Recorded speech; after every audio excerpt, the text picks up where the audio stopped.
Sa haba ng panahon na panggagamot ni Mang Pedro sa mga taong may sakit na espiritual, ay dumating na sa punto na kailangan niya niyang ipasa ang kanyang kaalaman sa panggagamot ng may sakit sa lalaki niyang anak na si Wilfredo. Maraming taon na ang lumipas. Si Mang Pedro ay nasa 68 taong gulang na rin. Si Wilfredo naman ay saktong nasa 25 taon na sa kasalukuyan. Para kay Mang Pedro ay ito na ang tamang pagkakataon. Nagmamature na ito sa mga bagay, lalo na sa usaping buhay.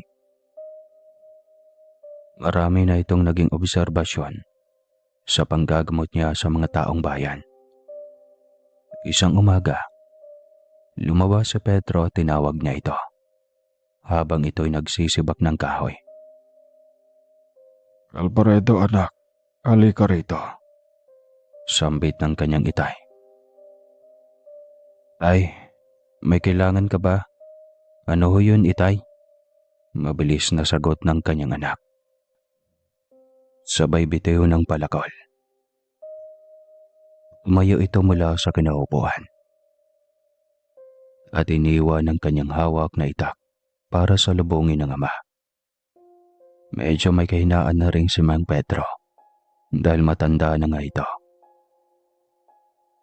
Halika at pumasok ka dito at may pag-uusapin tayong napaka-importanting bagay anak.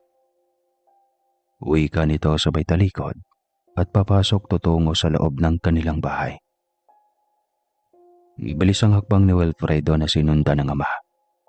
Nais niya itong alalayan paakyat ng kanilang hagdan. Pagkapasok nila sa loob ng bahay, kaya ganitong pinaupo ang kanyang tatay. Tay, anong bagay po ba ang ating pag-uusapan? Wilfredo anak, alam mo naman na ako'y matanda na. Hindi man natin gustuhin wala tayong magagawa dahil hiram lamang ang ating buhay sa mundong ito. Kaya ito na yata ang takdang panahon para ipamana ko sa iyo ang aking kaalaman sa panggagamot ng may sakit. Seryosong wika ni Mang Pedro. Hindi kumibosit Wilfredo.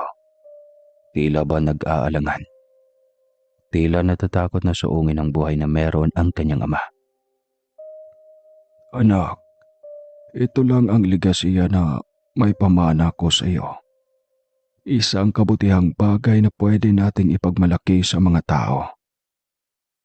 Na minsan ay nakatulong tayo sa kanila.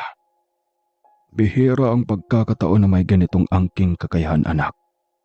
Kaya ipagpasalamat mo na ang ating angkan ay isa sa mga nabiyayaan ng ganitong kaalaman. Ipagpapatuloy mo ito anak. Nandito ako at gagabayan kita kahit tumating pa sa punto na ako'y pumanaw na. Mahabang litanya ng matanda. Ngunit itay, nag-aalangang sagot nito sa kanyang ama. Alam kong nag-aalinlangan ka pa anak dahil sa mura mo pang edad na yan. Marahil marami ka pang pangarap sa buhay at gustong makakuha ng magandang trabaho sa lungsod. Pero anak, kailangan nating tumulong sa mga taong bayan na nangangailangan sa atin. Kaunti lang ang may kaalamang ganito at wala na akong naisip pa na pwedeng alayan nito kundi ikaw. Dahil ikaw na lang ang nag-iisang lalaki na dinadaluyan ng aking dugo. Pakiusap anak, huwag mong putulin ang ligasiya ng ating angkan. Ituloy mo hanggang sa magiging anak mo sa huli. Pakiusap ni Mang Pedro sa anak. Ngunit itay, pinaghirapan kong makapagtapos ng kolehiyo para makapagtrabaho ng maganda. Nang sa gayon ay makatulong na rin sa inyo. Kaya kung makita kayong naghihirap doon sa bukid tay, kayo ni nanay, at sa kapatid kong si Teresita. Anak, naintindihan ko ang mga nais mo. Kontento naman tayo sa buhay, di ba? Nagre-reklamo pa ako sa inyo. Pinapabayaan ko ba kayong magutom? Hindi naman, hindi ba? Kaya anak, bumayag ka na sa gusto ko. Wala na akong ibang pagmamanahan ito, kundi ikaw lang, anak. Tsaka, nakita ko rin sa iyong katauhan ang taglay mong kakayahan na hindi ko nakita sa iba. Nagpupumilit ni Mang Pedro. Ayoko sanang mawala na parang bulaang pinaghirapan mong pag-aralin ako sa kolehiyo, tay. Ngunit dahil sa kagustuhan mo, hindi ko rin kayo matiis. Pero pag-iisipan ko po, itay. Sagot nito sa kanyang tatay na may maamong mukha. Hindi mo na kailangan pag-isipan, anak. Mas matimbang ang kawang gawa. Ngunit kailangan din isipin ang sarili, itay. Hindi, anak. Kapag tumutulong tayo sa tao, magtiwala tayo na ang Diyos na ang bahala sa ating ikabubuhay. Ilang ulit ko na bang naputunayan iyan? Sige, tay, kung iyan ang gusto mo. Salamat sa iyo, anak. Tiyak ako na maintindihan mo din ang lahat kung bakit ako nagpupumilit sa iyo.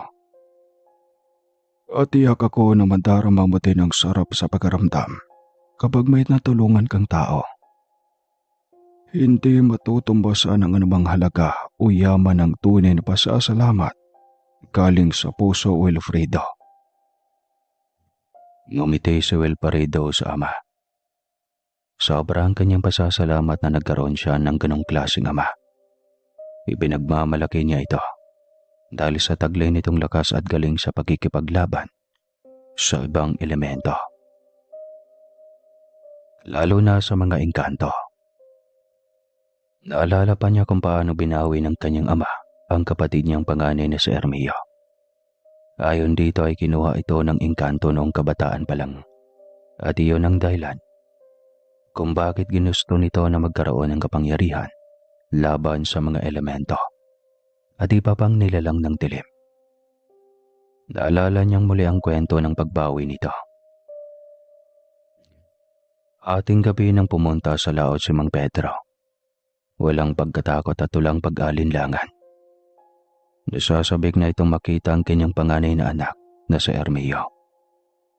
Pinaandar niya ang lumang bangka at pinatakbo ito ng mabilis.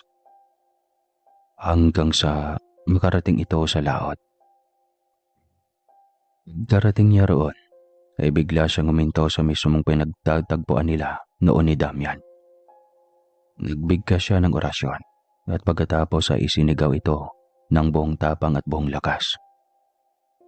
Sa kapangyarihan ng liwanag, inuutosan ko na magpakita ang sino mang engkantong naninirahan dito na nagngangalang Damian. Wala ka ng kapangyarihan pa na magkuble dahil akin ang liwanag at kabutihan. Sa akin ang maayon ng banal na espiritu ng may lalang. Sa aking pananalig ay magiging bihag ka ng aking kapangyarihan.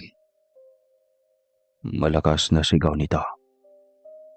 Ilang segundo na ang lumipas ay hindi pa rin lumitaw si Damian.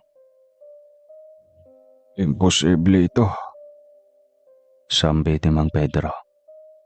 Malakas si Damian at kaya nitong magtago at tablahin ang kanyang kapangyarihan.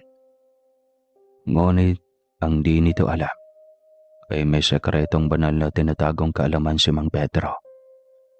Ang pinakamataas na antas ng orasyon. Kaya ito ang ginamit ng matanda, sabay sigaw ng, Sa kapangyarihan ng kalawakan, walang katumbas na taglay na kapangyarihan ng liwanag. Sa pangangalaga ng mutya ng tubig, ipakita mo si Damian na nakatira sa katubigan ng karagatan. Noon ay biglang lumitaw si Damian, habang sumisigaw ng buong lakas. Sino ka? At bakit kaya mo akong tawagin? At bakit taglay mo ang lakas na hindi ko kayang pantayan? Anong katauhan ang meron ka? Galit na tanong nito. Hindi mo na akong naalala. Ang minsay niloko mo kapalit ang maraming isda. Ang inagawan mo ng anak dahil sa munting pagkakamali na aking nagawa. Babawiin ko na sa iyo ang anak ko. Matapang na wika ng matanda. Hindi mo na ako matataguan, Damian. Kaya kitang tawagin kahit sang sulok ng mundo ka pa'y makarating. Ikaw si Pedro. Tanong nito. Oo, ako to si Pedro. Pakawalan mo ang anak ko. Kung ayaw mong magsubukan tayo. Malakas ka, di ba? Ayaw mong kumuha ng tao at bumatay. Sige, ako ngayon ang harapin mo. Subukan mo ako at ibuhos mo lahat ng kakayahan mo sa akin. Si Damian ay nagumpisang bumulong sa itim na kapangyarihan. Pagkatapos ay sumigaw ito ng ubod lakas. Sa lahat ng kapangyarihang hawak ko at sa panig ng kadiliman, ngayong gabi ay puksain at patayin ang taong ito na isang lapastanganan sa aking kaharian. Humalakak ba ito ng buong lakas? Ngunit ito'y napahinto at nagtaka dahil hindi tumalab kay Mang Pedro ang atake nito. Ang hindi nito alam ay may tinatagong habak sa bewang si Pedro na may sangkap na tatong mutya. Nakayang pangalagaan si Pedro sa mga dalit at atake ng kaaway. Yan na ba ang kaya mo? Tanong ni Pedro dito. Tinaas niya ang kanyang kamay paturo sa langit at bumulong ng isang malakas na orasyon sa hangin. Pagkatapos ay muling sumigaw. Sa liwanag ng kidlat, sa pinakamalakas na gintong espada ni San Miguel, ay tuluyang nahirapan ang hari ng engkanto. Hanggang sa hindi na nito kayang labanan ng nakakasilaw na liwanag ng kidlat at sakit ng buong katawan na itinulot ng espada. Isinuko ng engkanto ang sarili at lumuhod sa harapan ni Pedro. Sumisigaw ito sa sakit at umiiyak habang humihingi ng tawad kay Mang Pedro. Magiging alipin mo ko. Gagawin ko lahat ng utos mo. Pakiusap. Tama na. Hindi ko na kaya. Pagmamakaawa nito. Gusto kong pakawalan mo ang mga taong binihag mo, Damian. At lalong-lalo na ang anak ko na si Ermeo. Utos niya rito. Yumuko si Damian at may binulong sa hangin. Biglang lumitaw ang mga bihag ng engkanto at nakita agad ni Pedro ang kanyang anak. Ermeo, anak! Sambit ng matanda.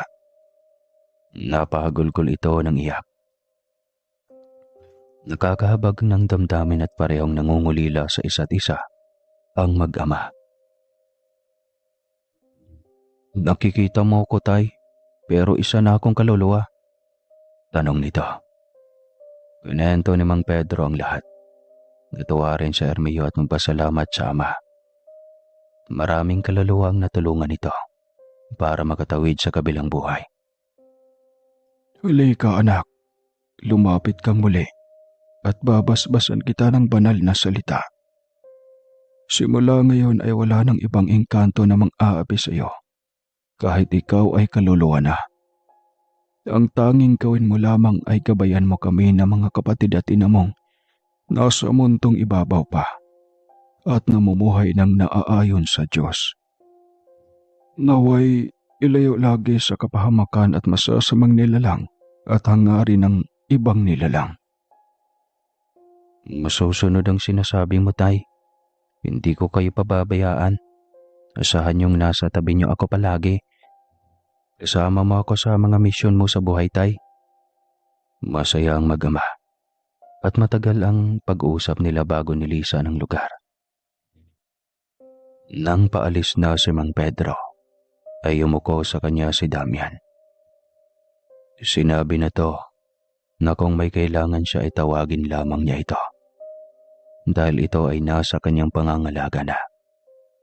Bihag niya ito dahil natalo niya ito ng kanyang kapangyarihan. Anumang iuutos niya dito ay susundin nito. Ayon na rin sa batas ng kaharian nito sa kanilang dimensyon.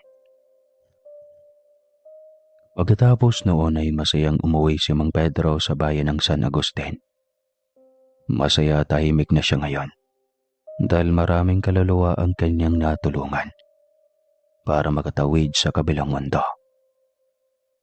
Samantalang si Ermeo ay anumang oras ay makakasama ng kanyang pamilya, kahit kaluluwa na lamang. Gabi na nang dumating siya sa bayan. Tuwang sinalubong siya ng kanyang mga anak at asawa. Ibanalita sa mga ito ang lahat ng nangyari sa laot. Ili kayo. Ipikit ninyo ang inyong mga mata. Utos niya sa mga ito upang ipakita ang kanyang pagsalubong sa mga ito. Agad ang mga itong sumunod sa utos ni Mang Pedro. Hinaplos nito ang kanilang nakapikit na mga mata habang nag-uorasyon sa hangin. Pagkatapos ay muli ang mga itong inutusan. Idilat nyo ang inyong mga mata. Pagkadilat ng mga ito ng kanilang mga mata, ay nagulat at hindi makapaniwala ang kanilang reaksyon. Dahil nakita nila ang kanilang nawawalang kapatid na si Ermeo. Ganoon din ang kanilang ina, na luhaang nilapitan ng kaluluwa ng anak. Nandito si Ermeo. Kausapin niyo. Wika ni Mang Pedro. Anak ko, Ermeo. Emosyonal na wika ni Aling Pasita. Sobrang miss na kita, anak ko. Wika nito at hindi mapigil ang emosyon. Halos umahagulgol pa ito dahil sa tuwa. Iyakap nito ang hangin ngunit ramdam nito ang lamig ng kaluluwa ng anak. Ang mga kapatid ni Ermeo ay nagsiiyakan din, sabay sambit ng kuya. Nakatingin lamang dito habang kayakap ang ina. Huwag kayong malungkot ha, nandito lang ako lagi sa tabi nyo, kahit hindi nyo ako nakikita. Lagi ko kayong babantayan sa tatahakin yung daan. Pangako nito sa mga kapatid. Pagkatapos ng pangyayaring iyon, ay gumawa ng pandepensa laban sa masasamang elemento at engkanto si Mang Pedro. Pinasuot ito sa asawa at mga anak niya para hindi ang mga ito matabla ng anumang itim na mahika. Dahil ayaw ni Mang Pedro na may isa sa kanyang sakop ang maabuso ang buhay ng mga masasamang elemento na ito. Naging tanyag at kilala ang pangalan ni Mang Pedro sa buong nayon at kumualat na rin sa iba't ibang bahagi ng mundo. Siya ay binansagang San Pedro the Great Faith Healer at nanggagamot siya ng walang anumang kapalit. Isang ligasiya na ipinagmalaki ni Wilfredo. Sa pakiusap ng kanyang ama ay magalang niya itong sinunod. Siya na ang magiging tagapagmana ng kaalaman nito. Ang alaala ng kanyang kuya Ermeo ay mananatiling buhay sa kanila hanggang sa paglipas ng maraming taon. Tutuparin ko ang hangarin mong maging isa akong manggagamot, itay, kung iyan ang kagustuhan mo, at kung iyan man ang kapalarang naghihintay sa akin. Anya, sabay hawak sa kamay ng kanyang ama. Salamat naman, anak. Kung mawawala man ako sa mundong ito, kampante akong may isang tao na gagamitin sa kabutihan ang namana kong kapangyarihan galing sa kalikasan. Anito. Siya nga pala, anak ko. Ang kapatid mong si Teresita ay nagdadalaga na. Babantayan mo siya ng maigi. Hindi naman ba ipagkakaila na maganda at mabait ang kapatid mong iyon? Baka kako pag-interesan at magustuhan ng mga masasamang elemento at engkanto. Huwag mo siyang pabayaan, anak. Lagi mo siyang kamustahin. Itay naman, kung makapagsalita ka ay para mang iiwan mo na kami. Paberong sagot ni Wilfredo habang nakangiti. Hindi malabong mangyari yan, anak. Kaupos na ang aking kandila. Ay, matagal pa po iyon. Magsasama pa tayo ng matagal. Yan ang hindi ako sigurado, anak. Tay naman oh, huwag na nga nating pag-usapan yan tay. Wika ni Wilfredo. Tsaka hindi ko naman po pababayaan ng kapatid kong si Teresita itay. Alam mo naman yon. At kung sino mang may magtangkang manligaw sa kapatid ko, iyan man ay engkanto o anuman, ay kailangan nila mo nang dumaan sa ibabaw ng aking bangkay bago nila makuha at mapapa sa kanila ang kapatid ko. Biro niya. At kung tao naman iyon tatay, nako, dadaan mo na siya sa butas ng karayom bago siya makalapit sa bunsong kapatid ko. Biro pa rin niya sa ama. Abay dapat lang anak. Ikaw ang kuya at tanging kapatid ni Teresita.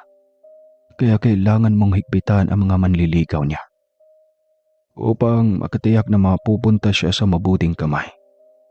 Diyon lang naman ang ikatatahimik ko anak. Ang magkaroon kayo ng mabuting kapalaran. Uwi ka ni Mang Pedro. Oo tay, tungkol nga pala kay Teresita. Nais ko siya na lang ang bigyan natin ng atensyon para pa aralin ng kolehiyo sa kursong medisina. Di hamak na maganda na ay matalino pa ang batang iyon, di ba tay? Oo anak. Nako, at napakalambing na bata iyon. Abay teka anak. Parang kanina ko pa napapansin. Kanina pa tayo nag-uusap tungkol kay Teresita. Bakit wala siya dito? Nasaan na ba iyon? Seryosong tanong nito kay Wilfredo. Iyan na naman tayo. Bakit sa akin mo hinahanap? Paberong litanya ni Wilfredo na pang-asar sa kanyang ama. Pagiti-ngiti siyang tumayo at tinignan ang reaksyon ng ama. Abay loko tong batang to ah. Kaya nga pinapabantayan ko sa iyo. Ako'y matanda na nga, di ba? Piko nitong sagot. Mas lalong dumami ang kulubot sa noon nito dahil sa pagkapikon. Umitay lamang si Wilfredo. Sanay na siyang lukuhin lagi ang ama. Napapatawa naman niya ito sa huli. Binibiro lang naman po kita itay. Ito naman, parang hindi na nasanay sa akin. Sobrang seryoso mo ngayon taya. At parang iiwan mo na kami kung makapagsalita ka. Alam mo ba kung anong araw ngayon tay? Tanong ni Wilfredo dito. Ngumiti si Pedro habang napaisip na araw ng Sabado iyon at kaarawan ng asawang si Pasita. Inikot nito ang paningin sa buong bakuran na natatanaw mula sa loob ng bintana. May hinahanap ito. Teka lang anak, nasaan ba ang nanay mo? Ang mga iyon talaga kay aga-aga. Abay ang hirap hagilapin. Muli na namang biniro ni Wilfredo ang ama. Bakit sa akin mo hanapin tay? Ikaw nga di mo alam, ako pa kaya? Muli na naman siyang napangiti sa reaksyon ng ama. Ay, lintik na bata ito talaga. Sabay dampot ang paborito nitong sombrerong Amerikano. Akman itong babatuhin si Wilfredo, kaya mabilis siyang umiwas. Ito'y naman, hindi mabiro. Pinapatawa ko lang naman po kayo. Wika nito sabay lapit sa ama.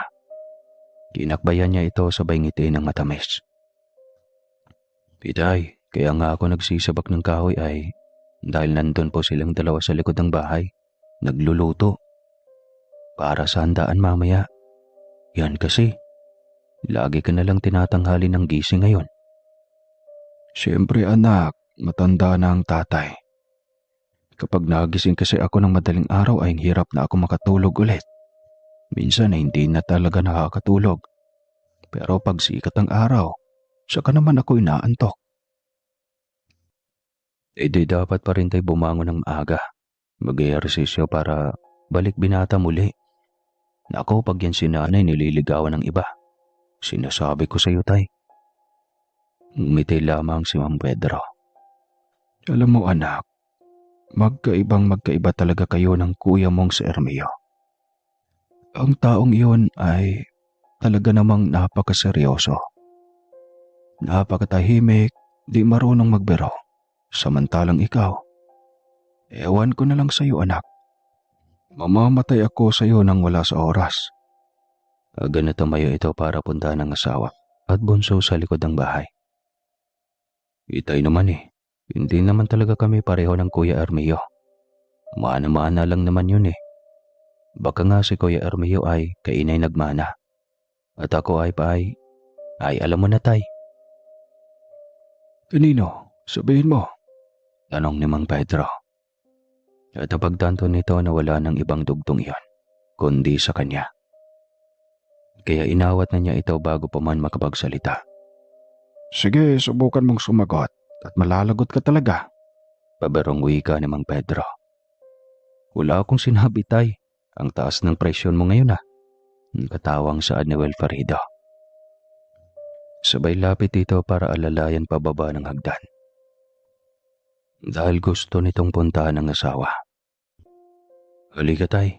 Pupuntahan natin sila nanay at Teresita sa likod ng bahay. Tutulungan ko rin silang magluto. Tiyak maraming darating na panauhin mamaya. Bakit kasi doon pa sila nagluto may kusina naman tayo? Nasira kasi ang saingan natin doon tay. At isa pa ay napakakitid kasi ng kusina natin. Sa dami ba namang lulutuin? Baka hindi matapos ni nanay lutuin ang lahat ng ihahanda niya. Sa likod kasi ng bahay, malawak ang espasyo. Kaya makagawa sila ng paraan. Gamit ang 3 malalaking bato para gawing lutuan. Hindi naman araw-araw magluluto sila doon tay. Ngayon lamang yon. May espesyal na okasyon at marami-rami ang lulutuin, di ba? Paliwanag ni Wilfredo sa ama. Habang naglalakad sila papunta sa likuran ng kanilang bahay, pagdating nila doon ay nadat na nila si Teresita na naghihiwa ng mga sangkap sa lulutuin. Si Aling Pasita naman ay abala sa pagluluto ng nilagang baboy. Sa kabilang pugon ay may niluluto rin itong adobo. Inagsabay na nito iyon. Gabi pa lang nang pinakatay nila sa kapitbahay ang lulutuing buong baboy. Sa araw na iyon. Pasasalamat na rin ni Mang Pedro sa puon dahil sa mahaba at malusog na buhay ng asawa nitong si Pasita. Maligayang kaarawan sa iyo, mahal ko. Tumatanda ka na. 70 taong gulang ka na, mahal ko. Pero hindi halata. Wala ka namang kulubot oh. Hoy mahal, ako'y tigil-tigilan mo dyan sa kalokohan mo. Tayo matanda na ngang tunay. Kung ako sa iyo ay tulungan mo na lang akong magluto dito at nang matapos na. Sagot ni Aling Pasita sa biro ni Mang Pedro. Halata namang kinikilig ito kahit matanda na. Mahal, kalabaw lang ang tumatanda. Tayo hindi. Tignan mo nga ako. Ako'y sasayaw pa sa harap mo para malaman mo na ako'y malakas pa. Saktong nakasunata ang Bogey Chacha na pinakausong tugtugin sa panahong iyon. Napatawan na lamang si Aling Pasita. Maging sina Teresita at Wilfredo ay nagtawanan na rin.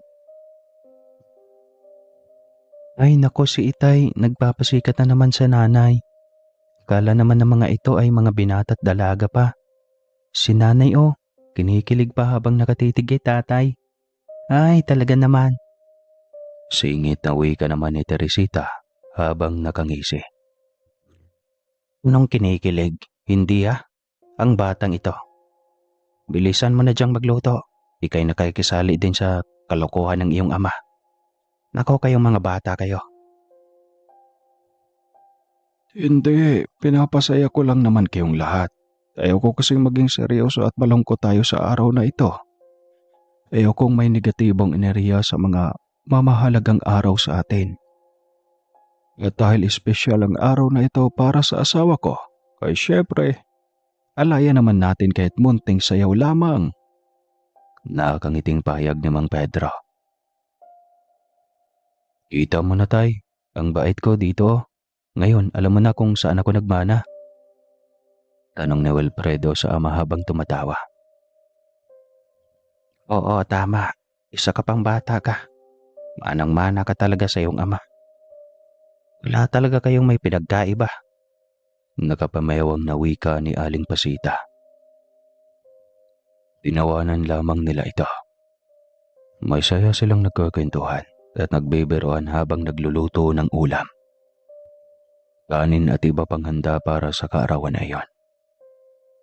Habang naghihiwa si Teresita ng mga sangkap, ay bigla siyang napaisip. Sa tagal na nilang nagsasama, ay noon lang niya nakitang masaya at naglalambing ang kanilang padre de pamilya. Napatitig pa ito kay Mang Pedro habang iniisip iyon. Para bang may ipinapahiwatig ito na hindi maganda. Bigla itong kinabahan na hindi may paliwanag. At para makaiwas sa masamang isipin na iyon, ay inabala na lamang niya ang sarili sa pagluluto. Binaliwala na ni Teresita ang kanyang iniisip at baka mali lang siya ng espekulasyon. Ayaw rin niyang pagtuunan iyon ng pansin. Sa utak niya ay baka napalabis lang siya ng pag-iisip na nibago sa kilos ng ama. Dumating ang gabi at masaya nilang ipinagdiriwang ang espesyal na kaarawan ni Aling Pasita. Marami rin ang mga kapitbahay nilang pumunta upang ipadama na maraming nagmamahal sa kanila sa baryong iyon. Bagamat si Mang Pedro ay maraming napagaling at walang anumang hinihinging kapalit, walang katumbas ang galak ng buong pamilya habang ipinagdiriwang nila ang kaarawan ni Aling Pasita. Mayroong nagiinuman, nagkakantahan, nagsasayawan, at kukwentuhan ng kanilang nakaraan sa buhay noong gabing iyon. Hindi malilimutang gabi ng pamilya sa maraming pagdiriwang na kanilang ginawa sa buong bahay nila, ay iyon din ang pinakamaraming dumalo. Lumipas ang ilang oras at isa-isa nang nagpapaalam na umuwi ang mga dumadalong mga bisita. Kanya-kanyang pamamaalam, pasasalamat. Ang iba ay may pabalot pang ulam dahil sa dami ng niluto nila sa araw na iyon. Paring Pedro, Paring Pasita, salamat po sa pag-imbita ninyo sa amin. At kami sobrang nabusog. Sa tagalang inuman natin di ko namamalayan na lumalalim na pala ang gabi. Nais ko na sanang magpaalam sa inyo. At kami uuwi na. Paalam ni Jaime at Simon, sabay kaway ng kamay, palabas ng pinto. Sige mga matalik kong kaibigan. Magigat kayo sa pag-uwi.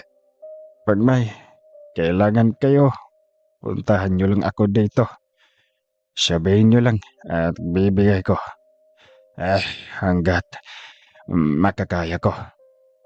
Sagot ni Mang Pedro habang kumakaway, pabalik sa kanyang mga kaibigan. May mga tama na ito ng mga alak. Maring Pasita, mukhang kailangan na naming lumisan at kami ay ginagabi na. Sobrang naaliw ako sa mga kwentuhan natin. Hindi ko na malayan na gabi na pala. Pamamaalam na ring wika ni Aling Marites, ang kaibigan ni Aling Pasita. Ganun ba? Teka muna at ipagbabalot kita ng ulam. Marami pa namang natira sa ulam at yak ako na panis din lang naman ang aabutin nito kung hindi ko ipapamigay. Hintayin mo muna ako dyan ha, huwag mo nang aalis. Pakiusap ni Aling Pasita habang naghahanap ng pambalot ng pagkain.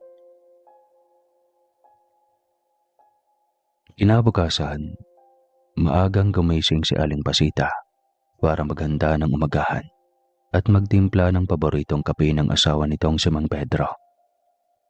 Pagkatapos ay pumasok na ito sa kanilang kwarto para gisingin ito.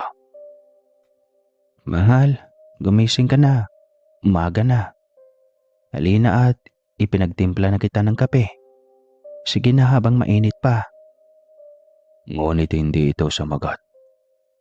Ay naku mahal, kay tanda mo na nga. Ang hirap mong gisingin. Pagkamangon mo dyan ay sumunod ka na dito sa kusina. Siguro nagrabihan ka na naman sa alak kagabi no? Uwi ka na lamang nito at iniwanan na ang asawa. Siguradong gising na ito at nagtulog-tulugan lamang. Iyon ang nasa isipan ni Aling Pasita. Tama nga ang hinala niya. Dahil ilang sandali lang ay nasa harap nito ang asawa. Masama ang pakiramdam ko, mahal. Wika ni Mang Pedro. Kaya pala, inumin mo yung kape mo. Ipinagtimpla kita dahil paborito mo yan. Humigop ito at pagkatapos ay tumingin kay Aling Pasita. Mahal, nasaan ba ang mga anak natin? Tanong nito kay Aling Pasita. Si Wilfredo ay maagang pumunta sa bukid para magpakain ng ating mga alagang hayop. Si Teresita naman ay kakaalis lang, nagmamadaling pumasok sa paaralan. Sagot ni Aling Teresita. Mahal, masama talaga ang pakiramdam ko ngayon. Sa wari ko ay nanghihina ako. Sabay higop nito ng kape. Mahal, imposible naman yung sinasabi mo. Di ba magaling ka na manggagamot? Kaya mo namang gamutin ang sarili mo, di ba? Gamutin mo na nang gumaling ka agad. Mamaya mas lalo ka pang manghina. Nag-aalalang wika ni Aling Pasita. Mahal, kasi may mali akong nagawa. Sabay tingin ito sa mukha ni Aling Pasita. Na noon ay nakakunot ang noo sa sobrang pagtataka. Mahal, sa sobrang saya ko sa pagdiriwang ng kaarawan mo kagabi, ay nakalimutan kong bawal pala akong mag-inom o maglasing. Kasi mawawala ang bisa ng mga inaral kong orasyon. Dapat iinom lang ako ng konti at hindi sobra-sobra. Kaya tuloy maging ang aking taglay na kakayahan sa panggamot ay unti-unti ding nawawala. Bakit mo naman kinalimutan yon, mahal? Sabi ko sa'yo kakausapin mo lang ang iyong mga kaibigan. Sana pala ay sinabi mong na maaga sa akin. Nang sa gayo ako na mismo ang magpapaalala sa iyo kung sakaling makalimutan mo. Paalala ni Aling Pasita. Hindi lang yun, mahal. Dagdag pa ni Mang Pedro. Meron pa? Ano na naman yun, mahal? Sa sobrang kalasingan ko din, ay nakalimutan kong magdasal ng 3:00 ng madaling araw at 6:00 ng umaga. Hindi ko napakain ang taglay kong anting-anting. Ang sandata ko sa panggagamot. Patuloy ito sa paghigop ng kape. Ano yan? Nag-aalalang tanong ni Aling Pasita. Hindi ko rin alam. Ay nako Pedro, huwag ka nang mag-alala o mawala ng pag-asa. Kung hindi ka gagaling sa orasyon mo, ay ipapatingin na lang kita sa mga doktor dito sa ospital na malapit sa lungsod. Baka dahil na rin sa pisikal na karamdaman yan, mahal. Matanda ka na kasi, isa pa ay tao ka pa rin, hindi ka immortal. Tumangol lamang si Mang Pedro. Pagdating ng bandang hapon, pag-awi ni Wilfredo galing sa bukid, ay hinanap agad nito ang bunsong kapatid. Inay, tawag nito malayo pa lang. Ano yun, anak? Dumating na ba si Teresita? Hindi pa, anak. Sigurado ako mamaya darating na rin. Sunduin ko kaya yun? Pag-aalalang tanong ni Wilfredo. Wag na, anak, maliwanag pa naman. Kasiguro kapag paggabi na. Isa pa ay pagod ka rin. Magpahinga ka na lang kaya. Si Itay nga pala nasaan? Nandoon sa loob ng kwarto nagpapahinga. Masama daw ang pakiramdam. Nang malaman niyang masama ang pakiramdam ng kanyang ama, ay agad niya itong tinungo. Magandang hapon po, Itay. Kumusta po ang pakiramdam niyo po? Sabay lagay ng kamay sa noo ng ama. Anak, may ibibigay akong napaka-importanteng bagay sa iyo. Sana ay maluwag sa kalooban mo na tanggapin ito. Ano po bang bagay yun, Tay? Hindi iyon nasagot ng biglang may tumawag at humingi ng tulong para magpagamot. Karga nito ang isang batang biglang tumirik ang mata. Ang kwento ng ina ay namataan nitong naglalaro ang bata na parang may kausap. Gayong mag-isa lang naman ito sa kanilang bakuran. Ay, pero masama ang pagkaramdam ng asawa ko. Hindi siya pwedeng manggamot. Mamaya baka mabinat iyon. Alam niyo naman na matanda na sa Pedro. Baka pwedeng sa iba na lang. Sige na ho, Aling Pasita. Hindi, ayaw ko. Bakit kasi pinabayaan mong maglaro sa labas ng bahay ang anak mo? Ngayon ay ipapahamak mo pa ang asawa ko. Aling Pasita, kahit ngayon lang, nakikiusap ako sa iyo. Tignan mo ang anak ko. Hindi ka ba naaawa? Dinig ni Wilfredo at Mang Pedro ang usapan ng mga ito sa labas ng bahay. Subalit wala silang magawa. Hirap ding tumayo si Mang Pedro. Ay, dumito ka muna. Titignan ko lang. Paalam ng binata sa ama. Nilapitan ito ni Wilfredo. Agad nahabag ang kanyang kalooban. Kahit sino ay hindi makatiis tignan ang sitwasyon ng nakakaawang bata.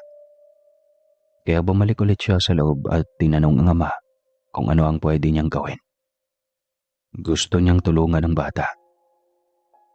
Kunin mo ang pulang bandana sa loob ng aparador, anak. Itali mo sa ulo ng bata. Pagkatapos ay pahidan mo rin ang aking langis na ginawa ko mismo noong mahal na araw. Pauwiin mo sila kaagad bago kumagat ang dilim. Bilin pa ni Mang Pedro. Sinunod lahat iyon ni Wilfredo. Walang bilin nito ang kanyang kinalagdaan. Pagkatapos niyang magawa ay agad niyang pinauwi ang mga ito. At bumalik sa kanyang ama para ito naman ang alagaan. Nagawa mo ba, anak? Tanong ni Mang Pedro. Opo, itay. Mabuti naman. Tay,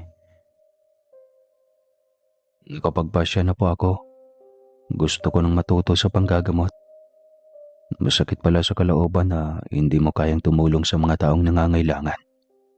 Lalo na at sobrang nakakaawa ng sitwasyon. Salamat naman at nakapagpasya ka na rin, anak. Sandali, at may ibibigay ako sa iyo. Sabay tayo ng maingat. May kinuha itong kahon sa ilalim ng kama. Pagkatapos ay binuksan iyon at kinuha ang itim na libreta sa loob. Iniabot ito sa kanya ng matanda. Itay, maaari bang tulungan mo akong aralin ito? Baka hindi ko kaya. Kaya mo yan, anak. May tiwala ako sa kakayahan mo. Buksan mo yan. Kapag may nabasa ka na, kahit isang salita lang dyan, ibig sabihin ay karapat-dapat kang magiging tagapagmana ng pinaghirapan kong kunin at aralin. Nananalaytay ang aking dugo sa iyo, kaya hindi imposible. Alalayan kita habang narito pa ako sa tabi mo, anak. Binuksan ni Wilfredo ang unang pahina. Binasa nito ang anumang nakasulat. Ngunit wala man lang siyang may naintindihan, maliban sa isang salita. Alam niyang ito iyon. Nakasulat sa salita at alpabetong Latin. At alam niyang amin ang ibig sabihin niyon. Ay, hindi ako makakaintindi. Sumakit po ang ulo ko. Pero itong isa, hindi ba't amin ang pagbasa nito? Sabay pakita kay Mang Pedro sa pamamagitan ng pagturo kay Mang Pedro gamit ang hintuturo. Tama yan, anak. Nabasa mo. Karapat dapat na po ba ako, itay? Oo, lalo na at anak kita. Pero masakit sa ulo, tay. Dapat mag-ritual ka muna, anak, ng 3 beses na paulit-ulit. Sasakit talaga ang ulo mo kung wala kang alam sa ganyan. Yung iba nga ay nababaliw kapag hindi kinaya. Lalo pa at walang gabay na elemento na magtuturo sa iyo. Sundin mo lang ang lahat ng bilin ko. Maging ang mga gabay ko ay tuluyan na ring mapapasa iyo. Susundin ko lahat ng bilin mo, tay. Masinop siya sa pag-aaral dahil hangad niyang matuto sa lahat ng lihim na karunungan na taglay ng ama. Isinalin din ni Mang Pedro sa Tagalog ang lahat ng nakasulat sa itim na libreta para maintindihan ni Wilfredo ng madali lahat ng nakasaad sa libreta. Pinaliwanag din sa kanya kung ano ang bisa nito. Sinimula ni Wilfredo ang pag-aaral ng orasyon habang inalalayan siya ng kanyang itay. Mabilis naman siyang natuto sa tulong ng kanyang ama. Dahil na rin marahil sa dugong nananalaytay sa kanya. Lumipas ang ilang araw at naging maluba ang sakit ni Mang Pedro. Benenta ang isa nilang kalabaw upang dalhin ito sa doktor. Nakitaan si Mang Pedro ng sakit sa atay. Malala na daw ito at dapat ay pinatingin nila kaagad ng maaga para maagapan. Binigyan ng reseta si Mang Pedro ng doktor upang ito ay gagaling. Ngunit hindi at mas lalo pang lumala. Sa madaling salita ay binawian ito ng buhay pagkalipas ng ilang araw. Naihabilin nito kay Wilfredo ang habak na may sangkap na 3 mutya. Bago ito nalagutan ng hininga ay sinabi nito sa kanya na, Nagsisimula na ang iyong paglalakbay. halos hindi matanggap ng buong pamilyang pagkawala ni Mang Pedro. Halos buong baryo ay nagluksa rin sa pagkawala nito. Nawalan sila ng libreng manggagamot na siyang tunay at walang hinahangad na kapalit. Wala ng Pedro na malalapitan nila kapag sila ay may karamdaman. Subalit marami ang naniniwala na nailipat kay Wilfredo ang kapangyarihan nito sa panggagamot. Hindi man nasabi ng pamilya ay iyon ang tumatak sa utak ng karamihan. Pinaramdam ng mga ito sa buong pamilya na mahalaga si Mang Pedro sa buhay ng mga ito. Marami ang nag-abot ng tulong ng pinansyal, kasama na ang Kapitan del Barrio na isa rin sa nagtiwala kay Mang Pedro bilang magaling na manggagamot. Huling gabi ng lamay iyon ang may napansin na kakaiba sa Wilfredo. Meron silang panauwi na hindi niya kilala at alam niyang hindi nila ito kabaryo. Tila ito ay isang dayuhan dahil sa suot na damit at kutis ng balat. Teresita, halika dito. May itatanong ako sa iyo. Ano po yun, kuya? Kilala mo ba yung mamang nakatalikod at nakatingin kay itay sa kabaong? Alin dyan, kuya? Yung nakasuot ng toksidong itim, matangkad at maputi. Alin dyan, kuya? Wala naman eh. Napakunot ang noo ni Wilfredo. Hindi naman pwedeng hindi ito makikita dahil sobrang tangkad nito at wala ring may nakaharang dito. Ang lalaking estranghero ay nakaramdam na ito ang pinag-uusapan ni Wilfredo at Teresita. Kaya dali-dali itong umalis at bigla na lang nawala. Sinundan pa ito ni Wilfredo, ngunit hindi na niya ito naabutan pa. Sino kaya ang taong iyon? Ano kaya ang pakay niya rito? At bakit hindi siya makita ng kapatid kong si Teresita? Sunod-sunod na mga tanong ni Wilfredo sa kanyang isipan. Magulo ang kanyang isip. Hindi niya namalaya na bukas na ang kanyang third eye. At ang nilalang na iyon ang una niyang nakita at hindi kayang makita ng iba dahil isa itong engkanto. Habang nakaupo sa silyang kawayan, ay malalim pa rin ang kanyang pag-iisip. Wala siyang naisip na dayuhan sa kanilang baryo. Nakatulugan na lamang niyang pagtataka at doon ay pumasok sa panaginip niya ang kanyang ama. Anak, may gustong kumuha sa libreta. Pakibantayan mo naman, anak. Alagaan mong mabuti dahil pag-aari iyon ng ating angkan. Pakiusap nito. Itay, sino bang gustong kumuha? Anak, huwag mong hayaan na manakaw ng ibang elemento ang aking katawan. Tay, sandali lang. Ngunit unti-unting nawala sa paningin niya ang imahe ng kanyang ama.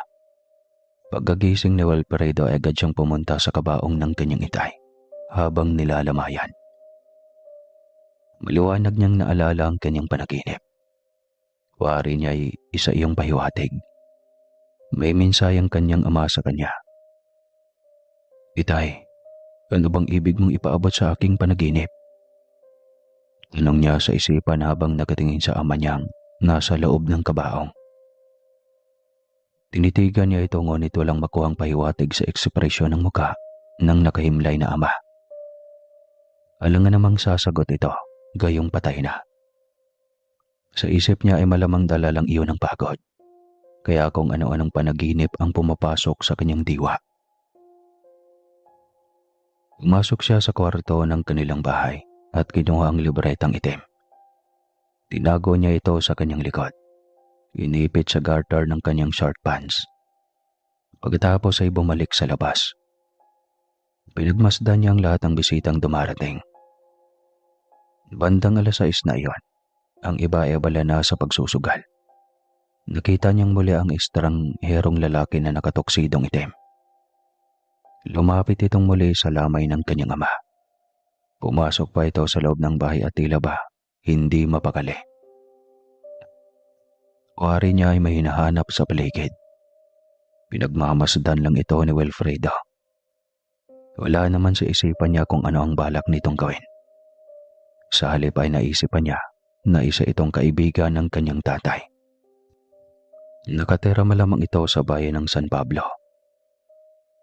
Dating bayan kung saan sila nakatira.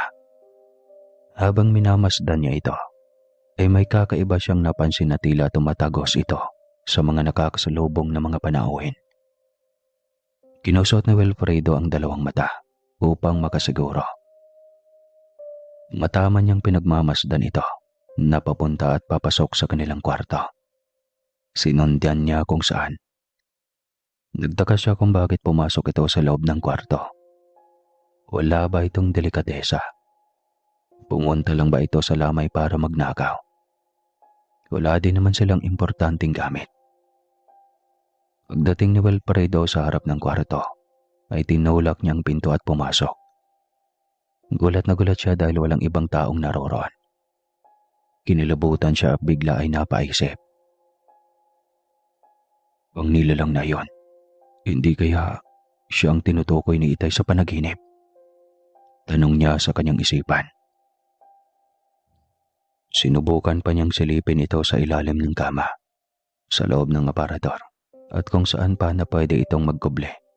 Ngunit wala. Isa iyong napaka-imposible. Dumating ang araw ng libing sa kanyang itay. Lahat ng mga kamag-anak ay nag-iyakan sa sementeryo.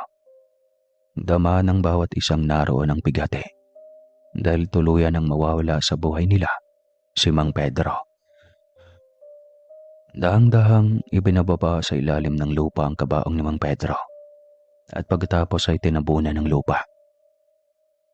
Maya-maya pa ay isa-isang nag-alisa na at nagsisiuwian ang mga kamag-anak at mga taong nakiramay. Bukod kay Wilfredo, na nagpaiwan sa puntod ng kanyang ama para kausapin ito sa huling sandali. Pagkatapos siyang iwanan ng mga katanungan niya, ay agad na siyang tumalikod sa puntod at humakbang pauwi sa kanilang bahay. Sa di kalayuan ay may namataan siyang pulto ng isang lalaki. Pamilyar ito sa kanya at hinding-hindi siya magkakamali. Ito ang lalaking nakatoksidong itim na laging dumadalaw sa lamay noon ng kanyang ama. Alam niya na hindi ito ordinaryong tao. Minsan na niya itong napatunayan. Nakatayo ito sa ilalim ng puno habang nakatitig ito sa puntod ng kanyang ama. Nang masulyapan ito si Wilfredo na nakatitig dito, ay agad itong tumalikod at humakbang papalayo. Sinundan muli niya ito ng tingin. May kakaiba sa nilalang na iyon. Alam niya. At iyon ang gusto niyang alamin. Sino ba ang lalaking iyon sa buhay ni tatay? Bakit sa tuwing nakikita niya ako, lagi na lang umaalis ng basta? Di bali na, tiyak ako na balang araw ay magkakilala din kami. Wika niya sa kanyang sarili. Lumipas ang 3 araw simula noong inilibing sa Mang Pedro. 9 na gabing may panalangin sa kanila. At iyon ay pinapanganahan ng kapitbahay nila. Sa mga gabing iyon ay laging nag-aabang si Wilfredo sa misteryosong lalaki. Ngunit hindi na ito nagparamdam pa. Ipinagpatuloy ni Wilfredo ang pag-aaral niya sa panggagamot bilang isang kumbate espiritual. Gusto niyang mapantayan ang anumang taglay na kapangyarihan at kakayahan ng kanyang ama. Alam niya sa sarili na darating ang araw na magiging magaling siyang manggagamot. Positibo lang ang pananaw niya sa buhay. Ayon na rin sa pangakong binitawan niya sa kanyang ama. Hanggang sa dumating ang araw na naging mahusay na siyang manggagamot, tulad ng kanyang ama. Subalit ang kanyang ina naman ang nagkaroon ng malubhang sakit, dulot ng pagpapabaya nito sa sarili. Hindi na ito kumakain ng kahit anong pilit ng anak nitong bunso na si Teresita. Maging si Wilfredo ay hindi nito sinusunod. Sobrang dinamdam nito ang pagkawala ng asawa. Hindi na rin ito makakatulog ng ayos, sapagkat bawat gabi na lang itong umiiyak. Lahat ng simpleng bagay na makikita nito sa paligid ay nakakapagdulot ng sama ng loob. Lahat ng bagay na naroroon ay may alaala ni Mang Pedro, at iyon ang dahilan para ito ay mapaiyak. Nay, kumain na po kayo. Kailangan ng katawan niyo ito. Kaya kayo nanghihina dahil hindi na halos kayo kumakain, Nay. Pagmamakaawa ni Teresita. Ngunit hindi man lang nito pinapansin ang bunsong anak at laging nakatulala lamang. Sa kasamang palad ay lumala ang nagiging karamdaman nito. Sobrang sakit para sa dalawang magkapatid dahil sa sunod-sunod na paglisa ng kanilang mga magulang. Kuya, bakit naman po ganito? Ano ba itong nangyayari sa ating pamilya? Tila ba ay pinaglalaruan tayo ng tadhana? Bakit naman sunod-sunod? Kamamatay lang ng tatay. Wala pang 3 buwan. Sumunod naman ang nanay. Magpakatatag ka lang, Teresita. Nandito lang ang kuya. Kaya natin lahat ng ito. Lalaban lang tayo sa anumang hamon sa buhay. Itataguyod kita. Pangako yan. Wika ni Wilfredo, habang hindi pinapakita sa mukha ang kanyang tinatagong sakit na pakiramdam. Kailangan niyang maging matapang, lalo na at lalaki siya. Silang dalawa na lang ang natitirang magkakampi sa buhay. Ngayong ako ay ganap ng manggagamot at bilang isang kumbate espiritual. Pinapangako ko nababantayan at poprotektahan kita sa lahat ng aking magkakaya. Hindi ko nahayaan pang may mawala isa sa atin. Wika niya pa habang yakap ang emosyonal na kapatid. Walang patid ang pag-iyak nito. Matapos mailibing ang kanilang ina, ay tahimik silang namuhay na magkapatid. Napaglaman ng marami na totoong namana ni Wilfredo ang kapangyarihan ng ama. Kaya muli ay dinayo siya ng mga magpapagamot. Maging sa ibang sulok ng bayan ang iba nang galing. Minsan ay maraming pumipila para magpagamot. Subalit hindi pa rin inaalis ni Wilfredo ang obligasyon sa kapatid. Iyon ay ang paghatid sundo kay Teresita. Masiguro lang naligtas ito palagi. Napakalayo ng lungsod subalit araw-araw ay sinisiguro niyang maihatid sundo niya ang dalaga niyang kapatid. Mahigit 4 na kilometro ang layo nito, kaya sumasakay na lang ito ng tricycle. At pagkarating sa baryo, lalakarin naman niya mahigit 1/2 kilometro patungo sa bahay nila. Araw-araw ay hindi napapagod si Wilfredo na ihahatid sundo ang kanyang kapatid. Dahil ginagabi palagi ng uwi dahil sa dami ng kailangang asikasuhin sa paaralan. Hindi naging madali ang buhay ni Wilfredo at Teresita simula nung namatay ang kanilang mga magulang. Ang binata ang tumayo bilang ama't ina ni Teresita. Pagising niya na madaling araw bandang 3:00 pa lamang, ay mataimtim siyang nagdarasal. Pagsapit ng 4:00 ng umaga, ay agad siyang pupunta sa bukid upang pakainin sa malawak na talahiban ang mga alaga niyang hayop. Pagkatapos ay uuwi agad para ihatid si Teresita sa paradahan ng tricycle. Pag-uwi sa kanilang bahay bandang 6:00, sunod niyang gawin ay muling magdasal. Pagkatapos ay magsedatingan na ang mga nais magpagamot sa kanya. Sa murang edad ay nakaya niyang gampanan ang napakaraming obligasyon, lalo na ang panggagamot na nakakabawas ng kanyang enerhiya pisikal at mental. Ngunit hindi siya pwedeng sumuko. Kailangan siya ng taong bayan. Ang iba ay malaking halaga ang binibigay, lalo na't alam ng mga ito na nag-aaral si Teresita sa lungsod.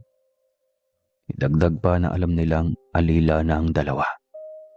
At higit sa lahat ay hindi ito huwad na manggagamot, dahil subok na ang kalidad nito, maging noong nasa kamay ng ama nito ang kapangyarihan na taglay. Biyaya itong matawag dahil hindi sila nahihirapan pinansyal. Halos sobra sa araw-araw na pangangailangan.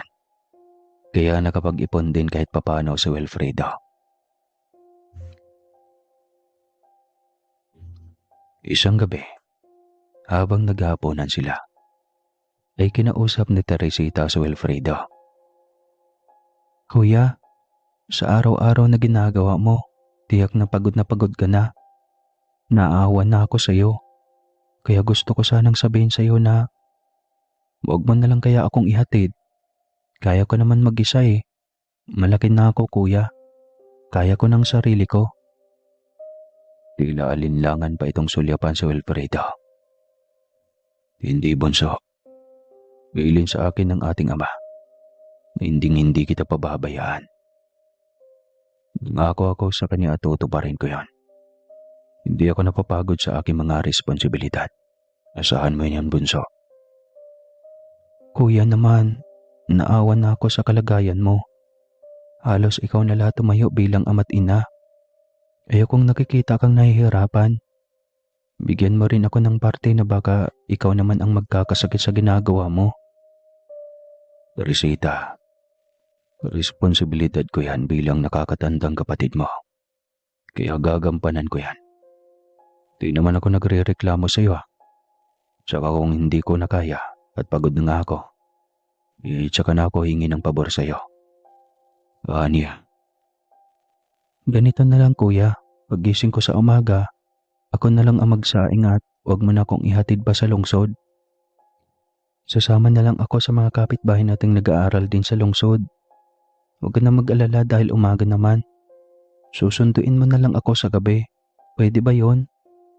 Para hindi ka na magmamadali lagi. Gigising ng maaga para sa mga alaga, uuwi ng maaga para ihatid ako.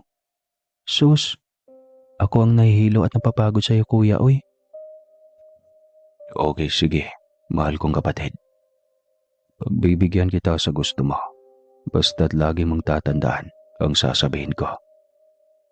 Ano yun, kuya? At susundin ko, pangako. Mag-iingat ka lagi. Hindi ko mapapatawad ang sarili ko. Kung anumang masamang mangyari sa iyo dahil sa kapabayaan ko. Sagot niya. Kuya, lagi naman akong nag-iingat eh. Oo na, sige na. Tapusin mo niyang kinakain mo. Hugasan mo ang mga plato. Pagkatapos mong maghugas ay magpahinga ka na rin sa kwarto mo. May pasok ka pa bukas. Bilin niya sabay pasok sa kanyang kwarto. Inabukasan ay may isang babaeng gustong magpagamot kay Wilfredo. Masakit daw ang tiyan nito tuwing sumasapit ang gabi. Hindi daw ito makatulog ng maayos. At pag nakahiga ito, ay parang mayroong tumatabi rito. Dama nito ang iminit na parang may taong yumayakap dito. At amoy mabaho na hindi maintindihan. Gayong wala naman itong ibang kasama sa bahay. Isa itong biyuda na mag-isang tinaguyod ang buhay. Tulungan mo akong gumaling. Parang awa mo na. Pakiusap nito. Ako isang manggagamot sa bayang ito. Binibini. Wala akong pinipilit at lahat ay hindi pwedeng tanggihan. Kung sino mang nangangailangan ng aking tulong ay kailangan kong tulungan. Halika't pumasok sa aming bahay.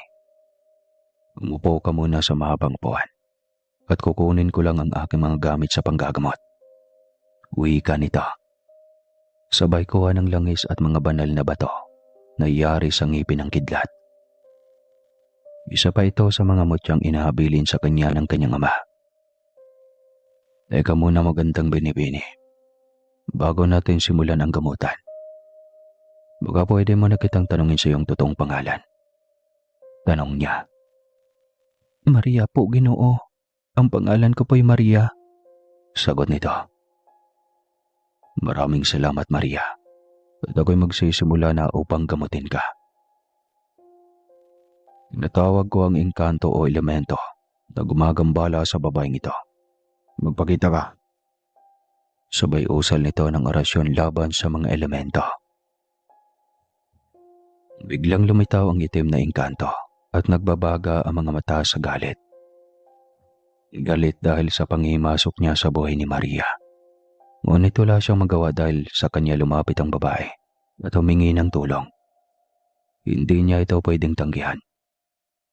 Napagtanto rin ng elementong itim na sobrang lakas ng taglay niyang kapangyarihan. Kaya bigla itong kumalma at nagmakaawa. Akin si Maria. Akin lang siya. Pagmamay-ari ko siya. Huwag mo na sana kaming guluhin. Alam kong malakas ka, parang awa mo na. Pabayaan mo na lang ako. Hiling ng itim na engkanto. Sa mga sinasabi mo, alam ba niya ang lahat? Alam ba niya na pagmamay-ari mo siya? Baka ikaw lang ang may alam. At bakit mo binigyan ng sakit ito? Kung totoong minahal mo. Anong balak mo? Kukunin mo siya. Dadalhin mo siya sa mundo niyo. Hindi maaari ang binabalak mo. Hindi ako makakapayag. Dahil isa iyang panlilin lang. Kung ako sa iyo, pabayaan mo na siya. Kung ayaw mong masaktan. At baka mapatay pa kita kung sakaling magpupumulit ka pa. Hindi ako papayag. Akin si Maria. Akin. Pagmamatigas nito. Dahil dito ay napilitan si Wilfredo na banggitin ang isang orasyon na panlaban dito. Napahiyaw sa sakit ang engkanto, ngunit nagmamatigas pa rin ito. Sobrang pagkamahaling nito sa biyudang si Maria. Pababayaan mo sa Maria o mamamatay ka. Hindi, ayaw ko. Mas gugustuhin ko pang mamatay kaysa ilayo mo ako sa kanya. Sige, patayin mo na lang ako. Hindi ako mamamatay. Naintindihan kong umibig ka dahil sa kagandahang taglay ng babaeng ito. Pero sana umibig ka na lang ng isang nilalang na kayang tumbasan ng pagmamahal mo. Hindi lahat ng tao ay pwedeng mapaibig ng katulad niyong engkanto. Maging patas ka sa pagkaramdam ng iba. Magkatulad lang tayong nilikha sa mundong ito, hindi ba? Huwag ang mga mortal na tao ang alayan mo ng iyong pagmamahal. Tulad mo na lamang, hayaan kitang makalaya. Umalis ka sa harapan ko sa pagbilang ng 3. 1, 2, 3. Sigaw niya sabay usal ng orasyon sa kanyang palad. Unti-unting nawala ang itim na engkanto sa paningin niya. Pagkatapos ay nag-orasyon muli siya sa kanyang palad. Sabay patong nito sa ulo ng babae. Magaling ka na, Binibini. Ginawa ko ng sakit na inilgay niya sa tiyan mo. Anya rito sabay dampot ng pangilang kidlat. Ginawa niyang kwintas na may basbas ng orasyon. Depensa para sa masamang elemento at engkanto. Ibinigay niya iyon ng libre sa biyudang si Maria. Ito ay magandang panlaban sa elemento. Isuot mo lagi ito, Maria, at huwag na huwag mong tatanggalin o ilalayo sa katawan mo. Nang sa gayoy hindi ka na malapitan ng mga engkanto. Habilin niya rito. Maraming salamat sa iyo, Wilfredo. Mabuti na lang at dito ako na ituro sa iyo. Napakagaling mong manggagamot. Nako, salamat naman. Basta para sa mga taong bayan. Nakahanda akong tumulong. Wilfredo, pwede bang magtanong? Oo naman, tungkol saan ba? Kasi, nais ko sanang maging kaibigan ng isang katulad mo. Abay, oo naman. Bakit naman hindi? Pwedeng pwede iyon, Maria. Nako po, di hamak na gwapo ka na ay mabait pa. Napagkagalang, maginoo at maawain ka pa. Alos nakikita ko sa iyo ang katangian ng isang lalaki na hinahanap ko. Dahil sa halip na patayin mo ang nagmamatigas na engkantong iyon, ay hinayaan mo pa siyang mabuhay para magbago. Ngayon lang ako nakasalamuhan ng ganitong klaseng tao sa tanang buhay ko. Isa kang kakaiba sa lahat, Wilfredo. Nagulat ang binata sa narinig niya. Halos hindi magkapaniwala na may isang babaeng magsasabi sa kanya ng ganong bagay. Sa tanang buhay niya ay noon lang siya nakarinig ng papuri at iyon ay galing sa isang napakagandang babae. Salamat. Nautal niyang wika rito. Masaya akong nakilala kita, Wilfredo, at sa tingin ko ay magkakasundo tayo pagdating ng araw. Hirit pa nito. Napalunok siya ng laway sabay titig sa dalaga. Sabay ngiti na rin dito ng alanganin. Bumalik ka dito sa araw ng Martes, Maria, para matiyak ko na lubusan ka ng gumaling mula sa kagagawa ng elemento. Tugon niya. Sige, Wilfredo, asaan mong babalik ako sa araw na sinasabi mo? Sige ha, alis na ako at naghihintay pa sa labas ang kasama ko. Paalam nito. Teka, sandali lang. Awat niya dito. Bakit? Maria, tanong ko lang sana kung saan ka ba nakatira. Tiyak ako na hindi ka laking bundok dahil sa puti at kinis ng iyong kutis. Siyang tunay, Wilfredo. Laking lungsod po ako at mayaman ang aking angkan. Subalit nasa ibang bansa sila ngayon. Doon na sila nakatira dahil naaprobahan na ang citizenship nila doon. Pwede na silang matawag na Canadian. At ako, mag-iisa na lang ako dito sa lungsod. Ang tanging kasama ko lamang ay ang aking mga katulong. Siya rin ang kasama ko ngayon at naghihintay sa akin sa labas. Katunayan ay siya rin ang nagturo sa akin dito. Garito siya at kilala niya kayo at ang dati mong ama. Napatango lang siya sa napakahabang kwento nito. Napagtanto niyang napakataas pala ng antas nito sa buhay. Mahirap lamang siya at isang manggagamot. Sino namang mayaman ang magkakagusto sa kanya kung sakali? Naikwento ni Wilfredo kay Teresita ang tungkol sa nakilala niyang babae na naging pasyente niya. Masaya niyang isinalaysay dito ang lahat ng nangyari. Natuwa si Teresita dahil simula nang namatay ang kanilang mga magulang, ay noon lang niya muling nakitang umiti ang kuya. Ramdam ni Teresita na masaya ang kanyang kuya. Kuya, pakilala mo sa akin yan ha. Tiyak ako na magkakasundo kaming dalawa at sa wakas ay magkakaati na din ako. Sabay tawa nito. Manahimik ka nga dyan, mayaman iyon. Napakalayo sa atin. Malabong magkagusto sa katulad ko ang ganong babae. Malapit lang ang loob niya sa akin dahil napagaling ko siya. Uwi ka niya sabay talikod papasok sa kanyang kwarto. Naiwan si Teresita na nakangiti sa harap ng kanyang hugasin. In love ang kuya ko. Aminin mo na gusto mo siya no, kuya? Pabol na sigaw nito kay Wilfredo. Pangiting-ngiti lamang si Wilfredo habang nakatitig sa bubong ng bahay. Tila nakaukit doon ang mukha ng dalagang si Maria. Tiyan all. Araw ng Martes. Bumalik si Maria sa bahay ni Wilfredo para tiyakin na tuluyan na siyang gumaling. Ayon na rin sa bili ng binata. Tinignan ulit ni Wilfredo si Maria para masigurado na magaling na ito. Natakot ngang lumapit sa iyo ang engkantong iyan, lalo na't baon mo lagi ang pangil ng kidlat. na may basbas ng orasyon. Kaya tuluyan ka na niyang nilubayan. Ani Wilfredo matapos itong masuri. Salamat naman. Salamat sa iyo, Wilfredo. Kung hindi dahil sa iyo ay hindi pa matatapos ang paghihirap ko. Wala yon. Basta kailangan ng aking tulong, nakahanda ako lagi. Sa abot ng aking makakaya. Aniya. Napunta sa kwentuhan ang usapan nilang dalawa. Tungkol iyon sa kanilang nakaraan sa buhay. Magkasundo ang dalawa at komportable sa isa't isa. Simula noon ay napadalas ng pagdalaw ni Maria kay Wilfredo. Hanggang sa tuluyan ng nahulog ang kanilang loob sa isa't isa.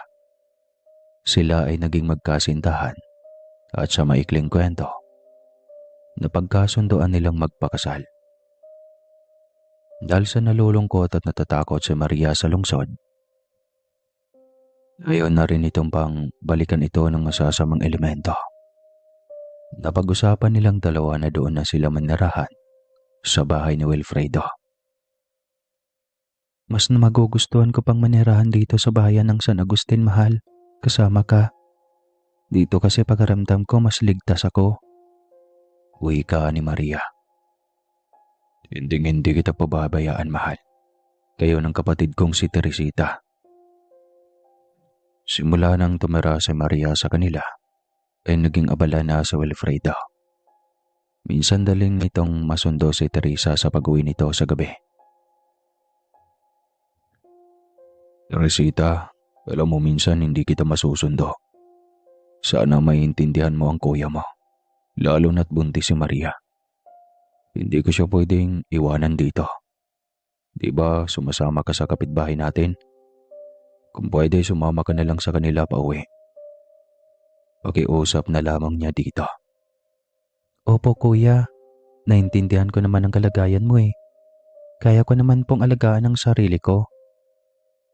Tila nakaramdam ng guilty si Wilfredo para sa kapatid.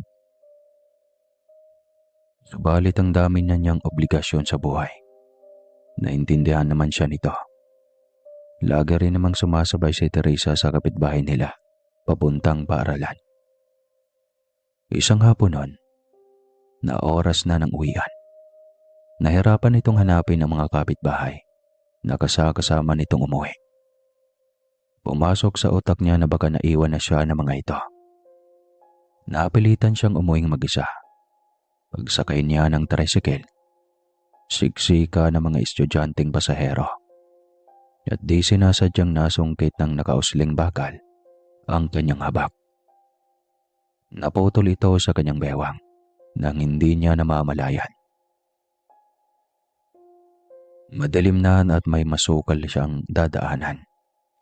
Malakas naman ang kanyang loob dahil alam niyang may panangga siya sa mga masasamang elemento. Habang naglalakad ay ramdam niya na may nakabuntot sa kanya. Dinig niya ang mga yapak ng mga paa nito. Nilingon niya ang kanyang likuran para masiguro. Doon ay nakita niya ang isang matangkad na maputing lalaki. Matangos ang ilong nito at mahaba ang buhok. Nakasuot ito ng tuksidong itim at pantalong itim. Sapatos na kulay itim rin. Napahanga siya sa taglay na kakasiga ng binata. Teenager siya kaya hindi niya maiwasang humanga dito. Batid ni Teresita na isa itong estranghero sa kanilang lugar. Hindi niya pa ito nakita buong buhay niya sa bayang iyon. Ngunit, ito at nagtama ang kanilang mga paningin. Wari ay kumikislap na bituin ang mga mata nito. Nakakaakit ang paraan ng pagtitig nito. Kung maghihiwalay man sila ng landa sa gabing iyon, ay tiyak na hindi niya makakalimutan ang mukha ng binata. Wari niya ay kaidaran ito ng kanyang kuya Wilfredo. Magandang gabi, magandang binibini. Bakit mag-isa ka sa gitna ng dilim? Hindi mo ba batid na delikado ang mag-isa? Lalo pa at masukal ang lugar na ito. Ang layo pa ng lalakarin mo. Baga gusto mong samahan na lang kita. Napakaraming tanong ng estranghero kay Teresita. Ayos lang po ako. Sino ka po ba? Parang ngayon lang kita nakita sa bayang ito. Naliligaw ka po ba? Hindi. Dayo ako dito, Binibini. Ang bahay namin ay nandun sa likod ng malaking balete. Uwi ka nito. Diyan ka lang pala nakatira eh. Maiwan na muna kita. Nagmamadali kasi ako. Ihahatid na kita sa inyo. Magandang Binibini. Ano nga pala ang pangalan mo? Tanong nito. Teresita ang pangalan ko. Ganon ba? Ako nga pala si Alindan. Tawagin mo na lang akong Alindan. Grabing pangalan yan. Bulong ni Teresita. Anong sinabi mo? Tanong ng estranghero. Wala. Sabi ko ang ganda ng pangalan mo. Nako, salamat Teresita. At bakit ganyan ang suot mo? Nag-aaral ka rin ba sa magandang universidad ng lungsod? Siguro mayaman ka. Inosenteng tanong ni Teresita. Ngumiti lang ito at hindi man lang nagawang sumagot. Lagi itong pasulyap-sulyap sa kanya. Ngunit hindi ito alintana ng dalaga. Mabait naman ito at magaan ang loob niya sa binata. Kaya pumayag siyang ihatid nito sa kanilang bahay. Ngunit distansya lamang ito sa bahay. Hindi pwedeng maghatid na makikita ni Wilfredo dahil tiyak na magiging machine gun ang bibig nito. Nasa bakuran siya ng salubungin ni Wilfredo. Tila nahalata naman ni Alinda na istrikto ang kanyang kuya. At bigla na lang itong naglahong parang bula sa kanyang likuran. May kasama ka ba? Sinong hinahanap mo? Kumusta ang pag-uwi mo? Sumama ka ba sa kapitbahay natin pa uwi? Sunod-sunod na tanong ni Wilfredo sa kanya. Opo kuya. Pagsisinungaling niya. At hindi na kwento ang tungkol sa binatang si Alindan. Ramdam ni Teresita ang kakaibang damdamin para sa binata. Marahil ay iyon ang tinatawag na pag-ibig sa unang tingin. Halos hindi siya makatulog sa gabing iyon habang iniisip ang binata. Hanggang sa tuluyan na siyang umibig dito dahil napadalas na ang kanilang pagkikita at hindi man lang ito batid ng kanyang kuya Wilfredo. Hanggang sa isang araw ay naimbitahan siya nito para sumama sa bahay nito. Teresita, mahal ko. Gusto kong ipakilala kita sa aking ama. Madalas kitang kunikwento sa kanila. Kaya sabit na din silang makilala ka. Isang beses ay imbita ni Alindan sa kanya. Huwag mo na sa ngayon, mahal ko. Di pa ako handa. Darating din tayo dyan. Mag-aaral mo na ako para sa ating kinabukasan. Ayon na rin sa kagustuhan ng aking kuya. Alam ko na sa tamang panahon ay darating din tayo dyan. Alam mo naman na istrikto si kuya. Baka mahalata niya. Mabilis lang tayo, mahal. Kung ako, saglit lang ito. Malapit lang dito ang bahay namin. Nasa likod ng malaking balete lang eh. Pagpupumilit ni Alindan. Basta mabilis lang tayo dun ha. Babalik agad tayo bago lumalim ang gabi. Asahan ko yung sinasabi mo. Alam mo naman na mapapagalitan talaga ako ng kuya ko. Pangako, mahal ko. Saglit lang tayo. Mayag si Teresita na pumunta sa bahay ni Alindan. Naglakad sila hanggang sa makarating sa malaking puno ng balete. Binuksan ni Alindan ang lagusan patungo sa mundo ng mga engkanto.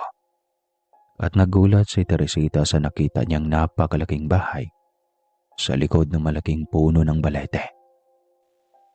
Tila isa itong mansyon sa laki. Parang lumitaw lang bigla ang malaking bahay na ito. Inina lang sa malayo habang papunta kami. Ay wala naman akong nakitang bahay dito. Paano? Ay baka siguro natakpan lang kanina ng malaking kahoy. Kaya hindi ko nakita. Ani Teresita sa kanyang isipan. Binuksan ni Alinda ng gintong pintuan ng kanilang bahay. Pasok ka, mahal. Wika pa nito. Iginiya siya ni Alindan sa loob at umupo sa mahabang gintong mesa. Lahat ng mga kagamitan na makikita doon ay yari sa lahat sa ginto. Ang puan ay yari sa mga ginto. Mga gintong pinggan, kutsara, lagayan ng kandila sa gitna ng mahabang mesa. Napahanga siya sa yamang taglay ng kanyang nobyo. Napakayaman mo naman pala, mahal. Vanya. Hindi niya namalayan ang paglapit ng ama ni Alindan sa kanila. Napatingala lang siya dito nang batiin siya nito. Magandang gabi sa iyo, Iha. Bati ng ama ni Alindan. Kasama nito ang asawa nitong pababa sa gintong hagdan. Halos magkapareho lang sila ng kausutan ni Alindan at ng kanyang ama. Patuloy ang mga itong naglalakad bababa ng hagdan hanggang sa makarating ang mga ito sa mesa at umupo kasama nila. Ama, ibig kong ipakilala sa inyo ang aking kasintahan. Siya si Teresita. Mahal, si Amang Hari nga pala. Damian ang pangalan niya. Pagpapakilala ni Alindan. Magandang gabi, Teresita. Nagagalak naming makilala ka. Napakaganda mo naman pala. Masaya ako makilala ka. Bagay kang maging prinsesa. Masayang wika ng ama ni Alindan. Nako, nakakahiya naman po. Mahirap lang po ako eh. Ayos lang yan, Teresita. Mamahalin mo lang ng tunay si Prinsipe Alindan. Ang lahat ng iyong nakikita sa malaking mansyon na ito ay magiging iyo na rin. Tila kinilig naman siya sa sinabing iyon ng Ginoo. Nasaan na ba ang pamilya mo? Pwede ba silang imbitahan dito? Wika ng ina ni Alindan. Nako, wala na po sila. Magkasunod na pumanaw ang nanay at tatay ko. Malungkot niyang wika. Nako, kawawa ka naman pala. Pwede namang dumito ka na lagi. Mahal ka ng anak namin. Kaya mamahalin ka rin namin. Bibigyan mo kami ng apo, Iha. Ama, huwag niyang biglayin ang aking nobya. Biglang singit ni Alindan. Sige, sino nga pala ang iyong ama? Si Pedro po. Kilala siya ng lahat dahil isa siyang magaling na manggagamot. Marami na rin siyang natulungan, mga kabaryo, kabayan, at sa kabilang baryo at mga bayan. Maging ang mga tagalungsod ay kilala siya. Nagulat si Damian sa kanyang narinig. Napatayo ito at bigla na lamang nagpaalam. Maiwan ko muna kayo. Asawa ko. Ikaw na muna ang bahala sa bisita. Ikaw, Alindan, sumama ka sa akin at mag-usap tayo sa loob ng kwarto. Utos nito. Sabay lakad paakyat sa gintong hagdan patungo sa kwarto ng binata. Inintay ni Damian ang anak sa loob ng kwarto nito. Nagtaka naman si Alindan sa biglang pag-iba ng reaksyon ni Damian. Pagkarating sa kwarto. Ama, may problema ba? May sumabang nabanggit si Teresita. Tanong ng binatang engkanto. Anak, kailangan mo siyang hiwalayan. Kailangan mo siyang layuan at kalimutan sa lalong madaling panahon. Dahil kung hindi ay baka mapahamak ka. Hindi mo kilala ang angka ng babaeng iniibig mo, Alindan. Bakit, Ama? Hindi kita maintindihan. Bakit ba takot na takot ka? Kalaban kong mortal ang ama niyang si Pedro. Si Pedro ang dahilan kung bakit nandito tayo ngayon.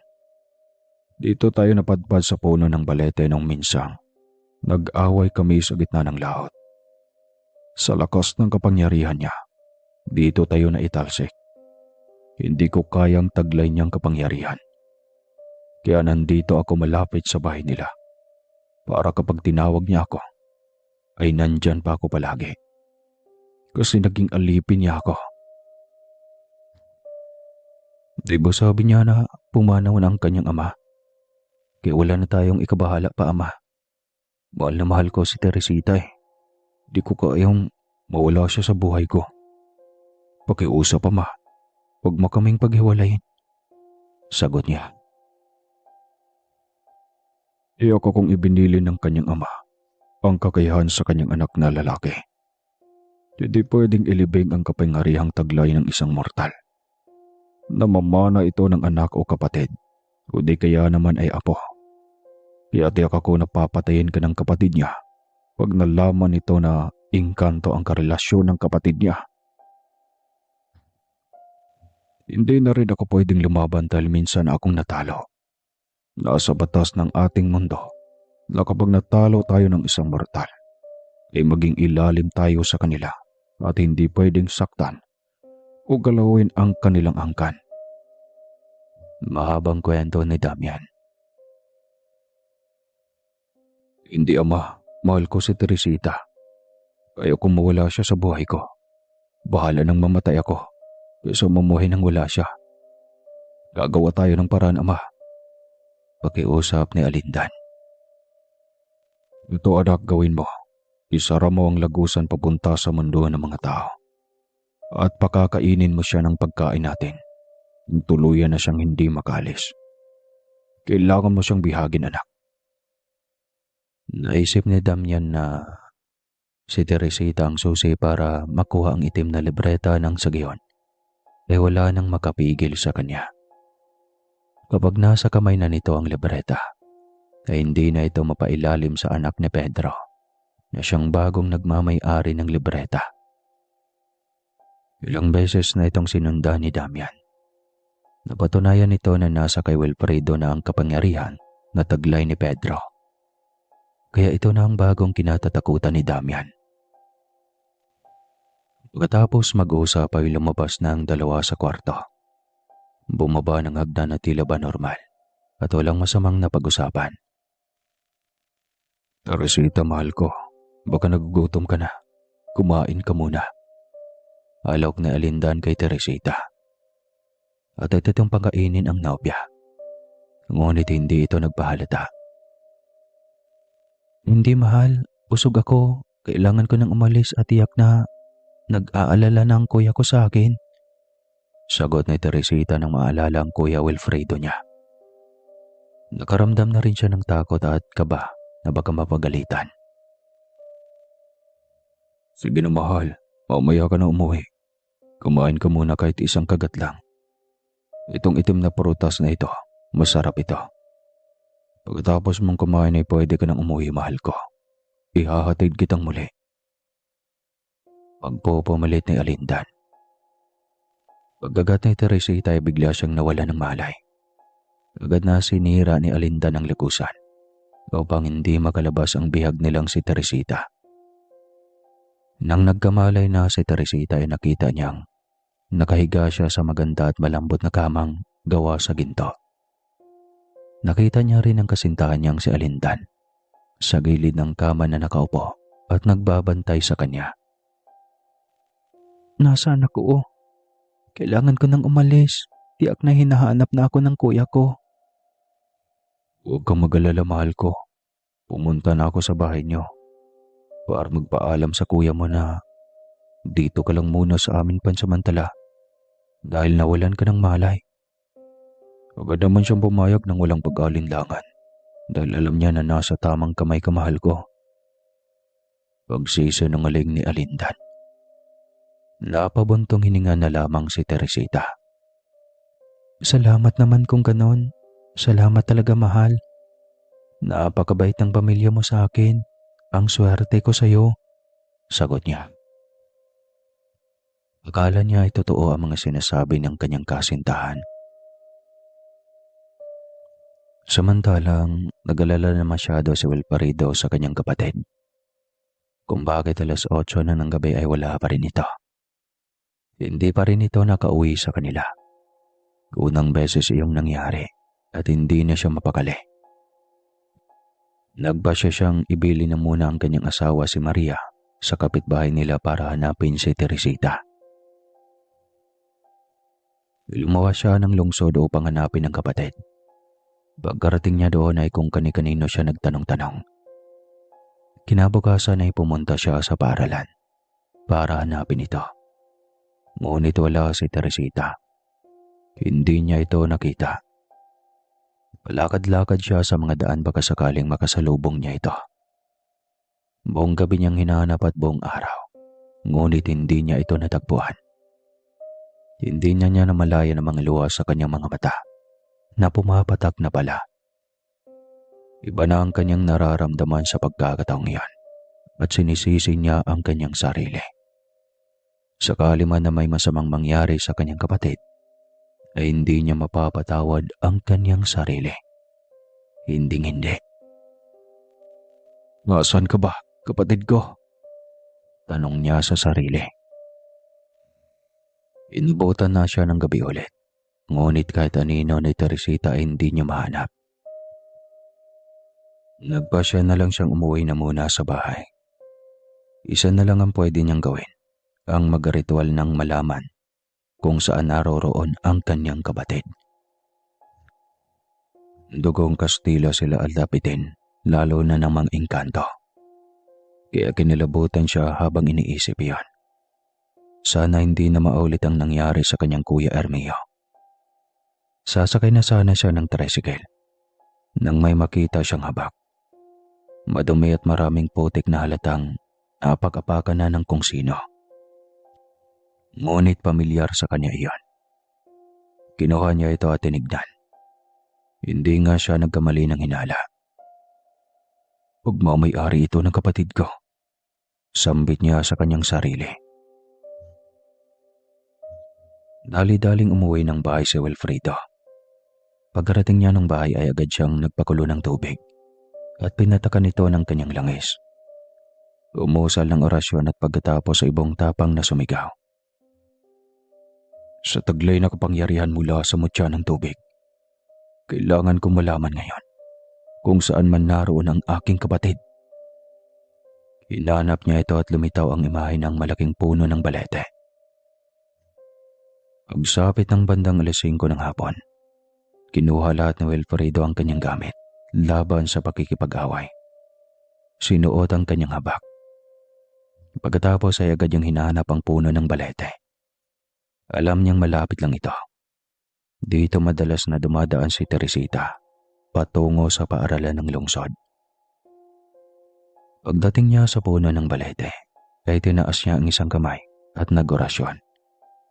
Pagkatapos ay buong tapang na sumigaw. Sa ngalan ng mutya ng kalikasan, inuutos kong magpakita ngayon din ang sino mang kumuha ng kapatid kong si Teresita. Lumitaw si Damian sa kanyang harapan. Nagkatitigan pa silang pareho bago ito nagsalita. Hindi ba siya mababawi sa amin dahil kumain na siya ng aming pagkain?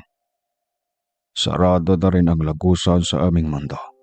Kaya kahit anong ritual ang gamitin mo, ay malamang hindi mo na siya mababawi pa. Kung magpupumalit ka naman ay siguradong makukuha mo siya. Pero isa na siyang malamig na bangkay. Sa amin pa rin ang kaluluwa niya. Tanging kami lang ang pwedeng makapahintulot sa kanya kung pwede siyang bumalik. Kami lang din ang may kakayang magbukas ng lagusan sa aming mundo. Litanya ng engkantong si Damian. Eka, parang nakita na kita. Di ba ikaw yung pumunta sa lamay ng aking itay? Biglang tanong ni Wilfredo sa kaharap. Ako nga, at matagal ko ring hinahanap ang libretang itim sa bahay niyo. Kaya malas mo na lang at kapatid mo mismo ang pumunta sa amin. Nang sa gayoy mas madali na lang sa akin ang hanapin ang libretang itim. Paglalahad ni Damian. Hindi maaari ito. Papatayin ko kayong lahat. Oras na may masamang mangyari sa kapatid ko. Galit na wika ni Wilfredo. Kalma lalaki, nasa mabuting kalagayan ang kapatid mo. Huwag kang mag-alala. At ibabalik ko siya sa iyo sa isang kondisyon. Ano namang kondisyon? Ibigay mo sa akin ang libretang itim, kapalit ang kapatid mo. Sige, papayag akong ibigay ito. Ako sanang ibigay sa ito ngunit nangako ako sa aking ama na huwag kong pababayaan ang kapatid ko. Mas mahalaga siya sa akin kaysa sa libretang ito. Mabuti, akin ang bagay na yan. Hindi, ilabas mo muna ang kapatid ko nang sigurado akong tutupad ka sa usapan natin. Paniguradong wika ni Wilfredo. Binuksan ni Damian ang lagusan at pinalabas si Teresita. Ito na ang kapatid mo. Akin na ang mahalagang bagay na yan. Ibigay mo muna sa akin ang kapatid ko at mapapasa iyo ang itim na libreta. Utos ni Wilfredo. Tinulak ni Damian si Teresita papunta kay Wilfredo. Agad niya itong sinalo. Ilang kapatid mo? Pwede mo nang ibigay sa akin ang hinihiling ko. Sagot nito. Hindi ako tanga katulad mo. Wika niya at inusal ang isang malakas at makapangyarihan salitang Latin. Tinaas pa ni Wilfredo ang isang kamay niya, sabay sigaw ng buong tapang. Inuutusan ko ang aking gabay sa kapangyarihan ng liwanag. Gapusin at ikulong ang inkantong ito sa loob ng puno ng balete. Maging ang kanyang buong angkan. Tuluyan ang isara ang lagusan patungo sa mundo ng mga tao. Nang hindi ang mga ito makapamansala ng buhay ng mga tao. Nanggagalaite si Damian. Sa kagustuhan nitong maangkin ang libreta, ay hindi na pumasok sa isip nito na isang bitag lang ang lahat. Inalian ni Wilfredo ng pulang lubid. Nagawa sa pulang tela ang puno ng balete.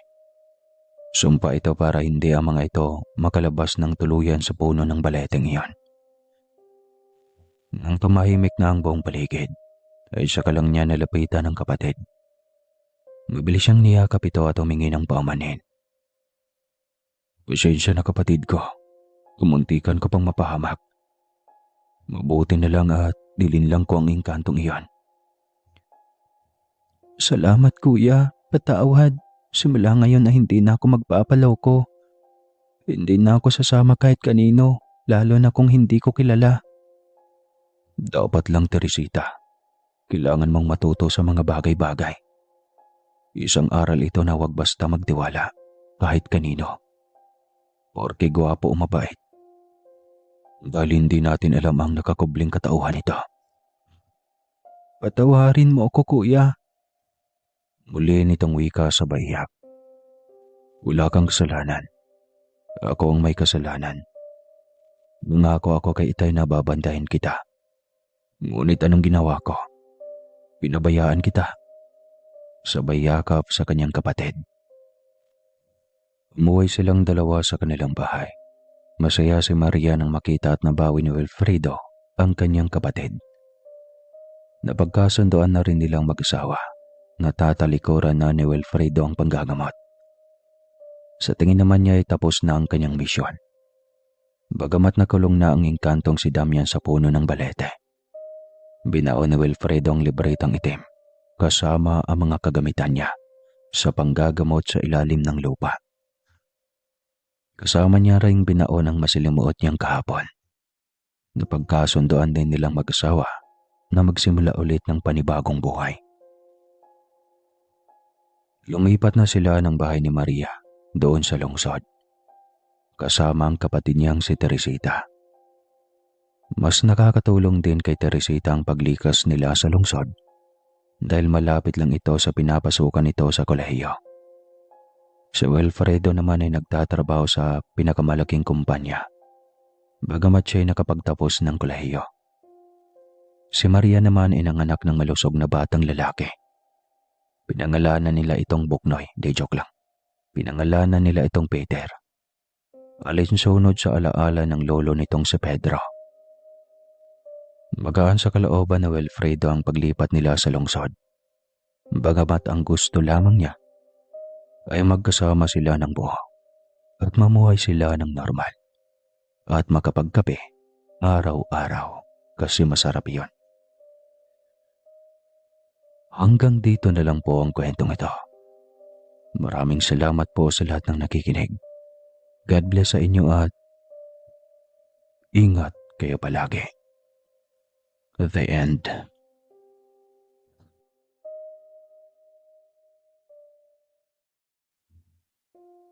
Sa